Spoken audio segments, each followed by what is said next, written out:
Au départ, on faisait des céréales et on a rajouté progressivement du seigle et du sarrasin pour pouvoir transformer en farine et vendre nos farines aux boulangers, aux crêpiers et à certains meuniers qui n'ont pas de moulin sur meule.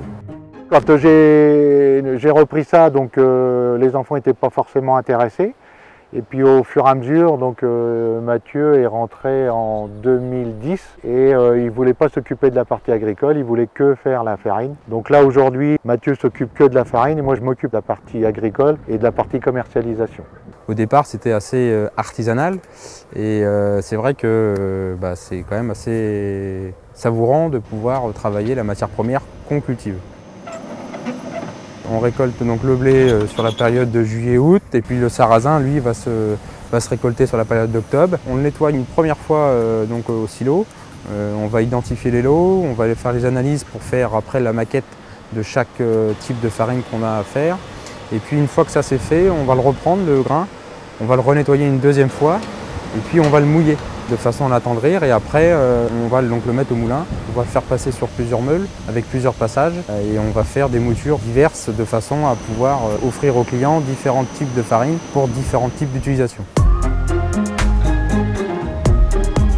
Aujourd'hui, on a un petit peu industrialisé le process de façon à pouvoir respecter certaines réglementations.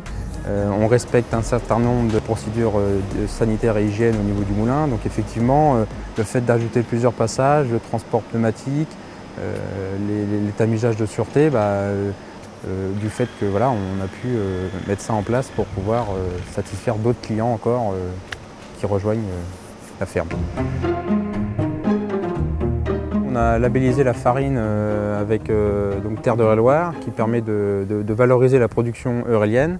Et ensuite on s'est greffé sur l'adhésion C'est du Centre qui permet de valoriser la production sur un rayon de commercialisation sur Paris puisqu'on prouve via cette marque si vous voulez l'utilisation de nos produits en Eure-et-Loire et la fabrication en Eure-et-Loire. Bonjour. Et en région Centre.